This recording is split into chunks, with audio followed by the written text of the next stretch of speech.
ya. Dan kebanyakan surah-surah Makkiyah ini memang diturunkan di kota Mekah. Adapun surah-surah Madaniyah ialah surah-surah yang diturunkan selepas peristiwa hijrah Sayyidina Rasulullah SAW ke kota Madinatul Munawwarah, walaupun ayat-ayat itu tidak turun di kota Al-Madinatul Munawwarah. Begitulah. Ya, jadi kita akan faham bila sebut surah-surah Makkiyah tu kita tahu. Bila tersebut surah-surah Madaniyah tu tuan-tuan akan tahu apa makna surah-surah Makkiyah, apa makna surah-surah Madaniyah. Begitulah ya pandangan ulama-ulama bidang pengajian Al-Quran, khususnya bidang tafsirul Quran. Nama surah ini dinamakan surah Al-Alaq, surah Iqra atau Al-Qalam, kerana Allah SWT memulakan surah tersebut dengan firman-Nya, A'udzubillahi minasyaitonirrajim, Bismillahirrahmanirrahim, Iqra bismi rabbikal ladzi khalaq, khalaqal insana min 'alaq, Iqra wa rabbukal akram. Ya, mafhumnya, bacalah dengan menyebut nama Tuhanmu yang menciptakan. Dia telah menciptakan manusia dan dari segumpal darah. Bacalah, dan Tuhanmu lah yang Maha Pemurah. Surah Al-Alaq ayat 1 hingga 3 ya.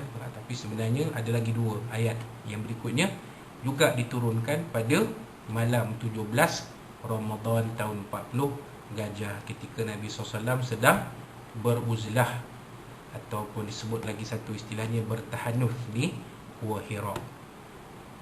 Jadi dalam perenggan ni hanya disebut 3 ayat saja. Sebenarnya ada lagi 2 ayat. Tapi kenapa disebut nama surah itu sebagai surah Al-Alaq? Ya, maka penyusun kitab, pengarang kitab, penulis kitab ni memasukkan 3 ayat saja. Ayat pertama hingga ayat yang ketiga. Al-Alaq bererti seketul darah beku dalam bentuk haiwan yang kecil. Ya, jadi dalam beku ni maknanya ya, dia belum jadi satu lembaga yang lengkap. Tu dipanggil Al-Alaqah. Alaqah. Kalau kita lihat dalam surah Al-Mu'minun, Allah SWT menceritakan tentang kejadian manusia. Tentang kejadian manusia, Allah SWT menceritakan tentang kejadian manusia. Bagaimanakah manusia itu bermula daripada nutfah, daripada setitis mani yang bersenyawa dengan telur wanita. Maka daripada situ datangnya alaqah. Jadi alaqah ini ialah segumpal darah. Dia belum lengkap lagi sebagai lembaga. Kemudian daripada alaqah tu datanglah mudghah.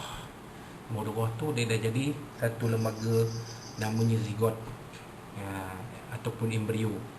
Daripada mudghah itulah datangnya izam, barulah dia terbentuk, terbentuk tulang belakangnya dan sebagainya. Kemudian dia barulah datang daging-daging yang membentuk manusia.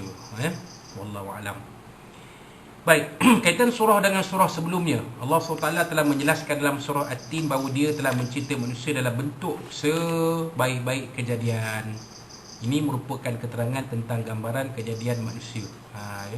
Jadi Allah SWT dalam surah At-Tin yang kita baca sebelum ini menyatakan wa laqad khalaqnal insana fi ahsani taqwim. Ya, sungguhnya Allah SWT, kami ini Allah SWT menciptakan manusia itu sebaik-baik kejadian. Sebaik-baik makhluk Allah Ta'ala cipta di alam ini ialah kita manusia. Dalam surah ini pula Allah SWT menjelaskan bahawa manusia dijadikan dari seketul darah. Itu dia. Jadi dalam surah Al-Alaq ni pula Allah Ta'ala menyebut, ya, kita baca khalaqal insana min alaq. Permulaan kejadian manusia yang adalah sebaik-baik kejadian itu, yang dikatakan ahsani taqwim itu, dia bermula daripada alaq, daripada seketul darah. Penjelasan ini merupakan keterangan dari aspek benda atau kebendaan. Di segi materialnya, manusia ini bermula dari seketul darah. Dalam surah ini juga Allah SWT menjelaskan tentang keadaan atau situasi hari akhirat, untuk menjelaskan lagi apa yang telah disebutkan dalam surah At-Tin. Itu dia tuan-tuan. Jadi dalam surah ini Allah SWT menjelaskan tentang keadaan apakah perihal yang berlaku pada hari akhirat, untuk menjelaskan lagi apa yang Allah Ta'ala sebut dalam surah At-Tin, fama yukadzibuka ba'du biddin. Itu dia tuan-tuan, ya. Maka apakah manusia ni, adakah manusia masih lagi mendustakan akan adanya hari akhirat? Sedangkan dalam surah Al-Alaq nanti Allah Ta'ala akan menceritakan bagaimanakah keadaan, apakah yang berlaku pada waktu hari akhirat itu terjadi. Wallahu alam. Baik. Kandungan surah Makkiyah ini adalah merupakan surah yang pertama sekali turun kepada Rasulullah SAW. Jadi dalam sejarahnya, dalam sirah Nabi SAW, surah yang pertama turun kepada Nabi SAW ialah surah Al-Alaq ini.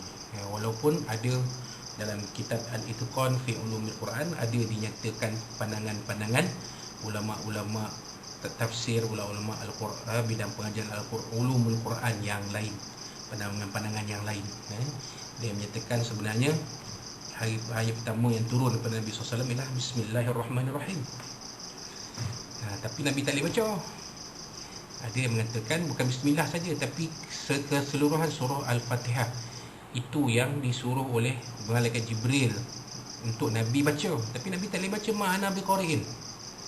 Lembaran itu tertulis padanya Bismillahirrahmanirrahim sampailah Alhamdulillahirrabbilalamin, sampailah ke akhir surah Al-Fatihah.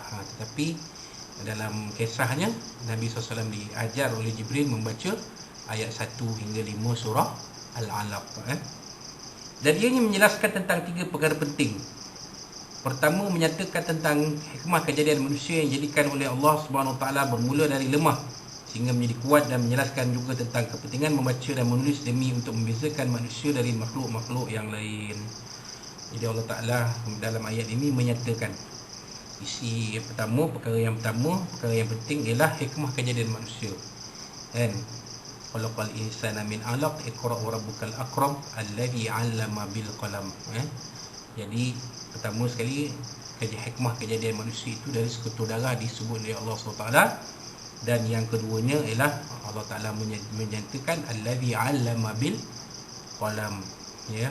Allah Ta'ala mengajarkan manusia itu menulis, membaca menggunakan pena dan menggunakan qalam. Kenapa nak bezakan manusia dengan makhluk-makhluk yang lain? Makhluk-makhluk yang lain tidak boleh membaca dan tidak boleh menulis. Pernah kita tengok kucing baca? Pernah kita tengok kucing menulis? Tidak. Tapi manusia sesatunya makhluk Allah yang boleh membaca dan boleh menulis. Yang kedua, untuk menerangkan tentang sifat melampau manusia dan menentang segala perintah Allah Subhanahu Wa Taala. Ini bermula daripada ayat yang ke-6, kalla innal insana layatgha. Sampailah ke ayat-ayat yang berikutnya. Inilah diterangkan oleh Allah SWT sifat melampau manusia, yang mana manusia ini boleh saja ada ketikanya menentang segala perintah Allah SWT. Hari ini pun kita tengok banyak manusia yang tidak akur kepada perintah Allah Subhanahu Wa Taala, kan?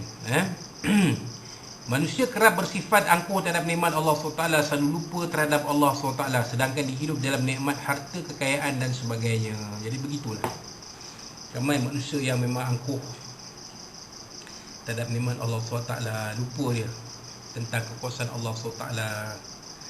Betul-betul, khususnya hari ini terlihat tentang gejala wabak, tersebarnya wabak COVID-19. Ada manusia yang bersifat angkuh dan bokak. Mereka tidak melihat ini adalah peringatan dari Allah Subhanahu Wa Taala. Bersifat angkuh, bertambah angkuh dan bokak lagi ada. Tak ada apa ni, ini sekadar demam-demam biasa, semua biasa, sehari 2 hari elok lah. Sedangkan wabak COVID-19 ini Allah Ta'ala turunkan pada manusia sebagai peringatan supaya manusia ingat akan adanya kekuasaan Allah Subhanahu Taala sebagai Tuhan yang mencipta dan mentadbir alam ini, yang sepatutnya disembah oleh sekalian manusia. Tapi manusia ada yang tak mau sembah Allah, malah menyembah selain dari Allah. Disembahnya duit, disembahnya harta, disembahnya kekayaan, disembahnya kedudukan, disembahnya pangkat, disembahnya kebendaan. Dilupa semua itu sebenarnya adalah milik Allah. Tak ada satu apa pun di atas alam ini yang milik mutlak kita. Tak ada, tuan-tuan. Kita ni sendiri pun